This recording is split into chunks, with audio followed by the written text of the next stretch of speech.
Le livre d'Isaïe n'est pas seulement le plus important des livres prophétiques de la Bible.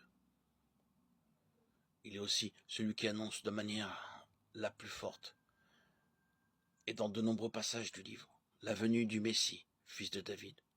Certains de ces oracles sont bien connus, comme l'oracle de l'Emmanuel, Isaïe 7, 10, 16, cité par le récit de l'Annonciation à Joseph en Matthieu 1, 22, 23.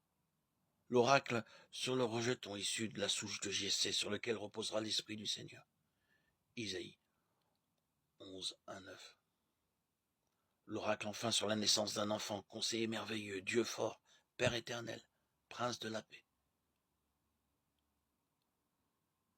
Mais le livre d'Isaïe ne se limite pas à quelques oracles messianiques. Il témoigne d'un sens très élevé de la sainteté de Dieu, suite à l'expérience brûlante faite par Isaïe lors de sa vocation prophétique. Il a vu des séraphins volant autour du trône de Dieu en criant « Saint, Saint, Saint est le Seigneur Tsabaoth ». Sa gloire remplit toute la terre. Isaïe 6, 3. Dès lors, pour le prophète, Dieu est le Saint d'Israël. Isaïe 1, 4. En outre, de tous les prophètes, Isaïe est celui qui a le style littéraire le plus flamboyant.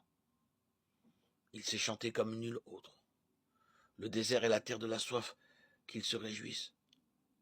Le pays aride, qu'il exulte et fleurisse.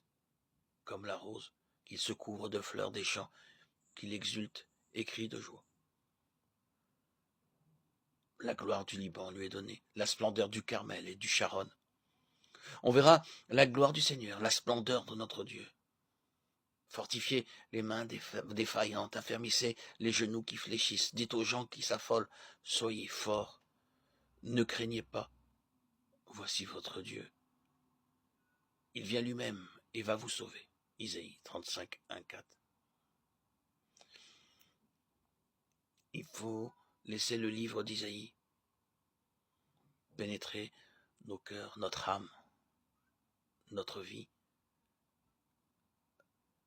Le laisser nous imprégner.